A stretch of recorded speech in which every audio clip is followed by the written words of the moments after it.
The first thing I have to say about Israeli Prime Minister Benjamin Netanyahu's stinging and personal attack on our Prime Minister Anthony Albanese is that I agree with him.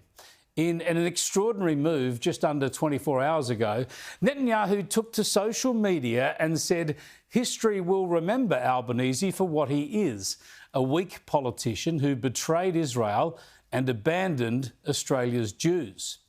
Now, it'd be the height of hypocrisy for me to disagree with that, because I said essentially the same thing here on this show last night, only about an hour before Netanyahu posted this attack. But that doesn't mean I think it's wise diplomacy. The Israeli Prime Minister only inflamed the situation. And it got worse when someone in the Israeli system leaked a letter from Netanyahu to Albanese through my colleague Shari Markson.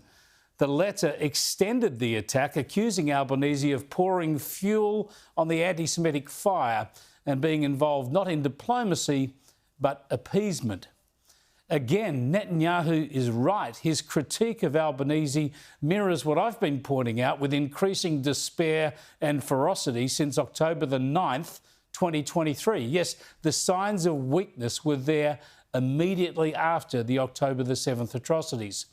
But it's one thing for commentators to go hard exposing the weakness and ineptitude of our own government. It's quite another for a national leader to launch a scathing and personalised attack against another nation's leader. It's possible that Netanyahu has undermined support for the Israeli cause in Australia, and he might have made a bit of a hero of Albanese in the eyes of the anti-Israeli mobs. At the very least, he's enabled Albanese to claim the high moral ground. I treat leaders of other countries with respect. I engage with them in a diplomatic way. Well, sure, that's what Albanese says, but he has banned elected politicians from Israel, a friendly nation, and he has been praised by terrorist leaders for the way he's helped to isolate Israel. Anyway, the Israeli foreign affairs apparatus is now desperately trying to deal with the fallout from their Prime Minister's outbursts, hoping to take some of the heat out of the situation. But I do know that Israel is considering further policy-based retaliation against Australia. They are considering more action against Australia as we speak. We will see what happens. But if Netanyahu's intervention was inflammatory, our Home Affairs Minister, Tony Burke, went for the full explosion. Strength is not measured by how many people you can blow up or how many children you can leave hungry. Yeah, and he wasn't talking about Hamas, which has murdered thousands of Israeli innocent men, women and children in terrorist attacks before, during and since the October the 7th atrocities, and Hamas, which continues to hold hostages alive and dead and continues to attack Israel and continues to terrorise its own people. No, Burke wasn't talking about Hamas. Instead, he was again just repeating Hamas propaganda, accusing Israel of bombing civilians and starving children. Just terrible slurs, demonising Israel and fuelling hatred yet again. The war in Gaza is brutal. It's all the doing of Hamas. The war is ongoing too because of Hamas, and yet never before in the history of armed conflict has an army gone to more trouble to try to protect civilians. The Israeli Defence Forces giving up the element of surprise by telling Gazans where it's attacking Hamas and when, so that civilians can get out of harm's way. No one is pretending there are no civilian casualties, but clearly the efforts to protect civilians and to feed and shelter them is unprecedented in war. And the casualty figures that are cited by the media and everybody else all come from Hamas. And they do not differentiate between terrorists and civilians. Why doesn't Burke put pressure on Hamas rather than Israel? How can the horror end unless Hamas lays down its weapons and hands back the hostages? This is exactly the sort of appeasement of terrorists that Netanyahu is talking about. Hamas has publicly applauded the Albanese government. What a terrible place for Australia to be, lauded by Islamist terrorists and criticised by a liberal democracy in Israel. This collapse of the Australia-Israel relationship was triggered not only by Albanese's pledge to recognise the non-existent state of Palestine, but also by the decision to ban serving Israeli politician Simcha Rothman from visiting Australia.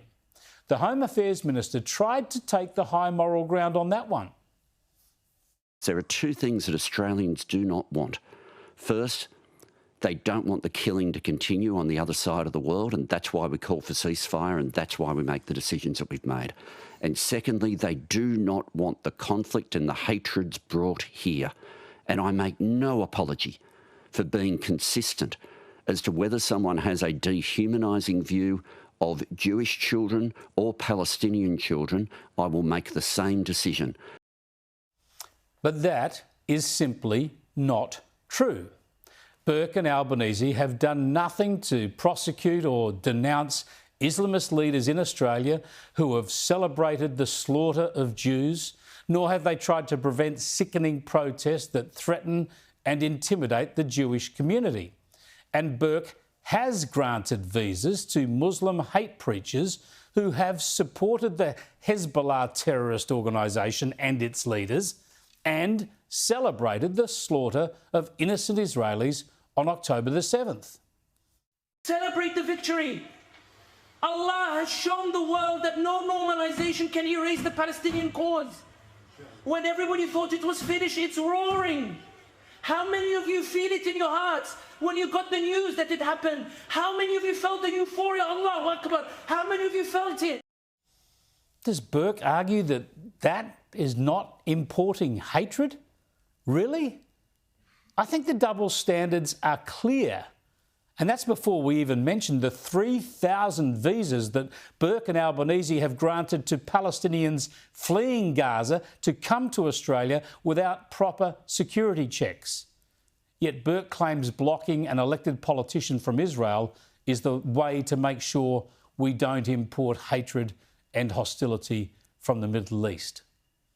This stuff is divorced from reality and so dripping with false equivalence that it's frightening.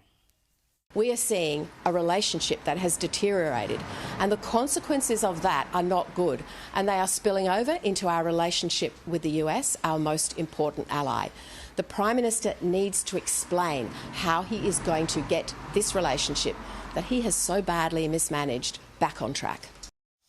But we can't expect any improvement because on these issues Albanese is indeed weak and out of his depth. I think that Australians very much want two things to happen. One, they want people to stop killing each other, whether it be Israelis or Palestinians. Second thing that they want is for conflict to not be brought here. There he goes again with all the wide-eyed simplicity of a beauty pageant queen. We all want peace. The thing is, the platitudes from Albanese and the Europeans do nothing to deliver it. They all agree Hamas can have no role in Gaza's future, but they want Israel to stop trying to eliminate Hamas, even while the terrorists hold 50 hostages, 20 still alive and 30 as dead bodies to trade. Hamas won't just walk away. They need to be defeated. As we speak, there is the possibility of more hostages being released and a ceasefire being struck. And you can rest assured this is happening not because of the waffle words from Albanese and his mates, but because Israel is threatening to go into Gaza City to hunt down the Hamas leaders who are hiding among the civilian population. There is real evil at play in this conflict, and it should not be too hard for any interested person to work out that it resides not with Israel, but in the hearts and minds of the Islamist terrorists of Hamas. Australia should be unequivocal in taking the right side. Tragically, it keeps demonising Israel and giving succour to the terrorists.